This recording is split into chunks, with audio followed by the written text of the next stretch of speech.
life teaches you empathy, and, empathy is the source to success in any innovative agenda you have.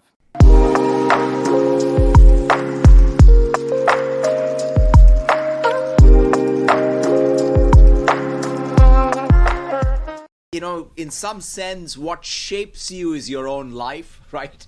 And the more you grow, you realize that. My parents were massive influences in my life. When I look back, I've lost both of them now, and as I reflect on their influence on me, just for example, I'll never forget this. My parents were just academically super well accomplished, but at the same time, they gave me space in some sense. To your point about my passion for cricket, I mean, I never dreamt of for sure being CEO of a multinational company. All I wanted to do was grow up in Hyderabad, live in Hyderabad, play for a bank, and stay there. I was very provincial, quite honestly, in terms of my ambition. But I think that that curiosity my father had for ideas and new things and breakthroughs, and the calmness my mother had of being present, somehow the combination I think has had a significant, I would say, influence in my approach. My only advice there would be, it's like, don't wait for your next job to do your best work. That, I think, is the crux of it, which is, if you think about every job you get as the most important job and as the thing that is perhaps your last job, but you gave it all, and of course, from there, a lot of things will happen. I think the ability to understand yourself is actually, it's a lifetime's journey, right?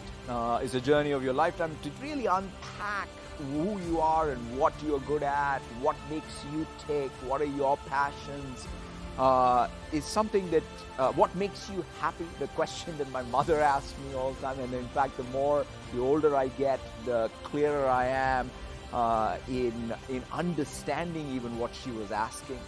And then to be able to understand others. That's also another journey of a lifetime, right? Which is, you sort of feel like you understand what others are saying, you understand where they're coming from. I think that's really what is going to perhaps help you with both be true to yourself, your identity, what makes you tick, what makes you happy.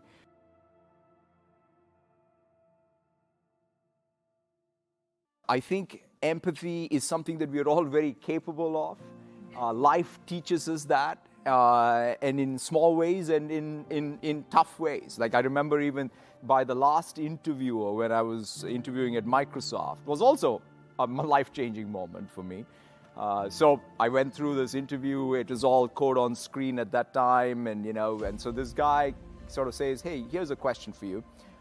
You're at the crossroads, a baby falls and is crying. What will you do?" And I say, wow, this is some search algorithm I didn't learn.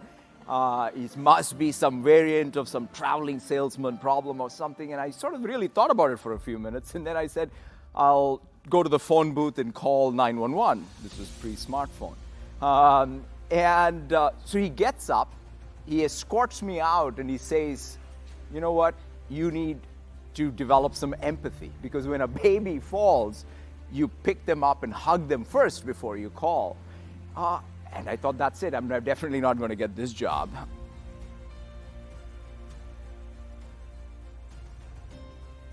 And lo and behold, I did get the job. But nevertheless, I mean, I really think that that's so core. And some people say, well, like, what does that have to do with sort of business? Or what does it have to do with work? And I believe it has everything to do with work.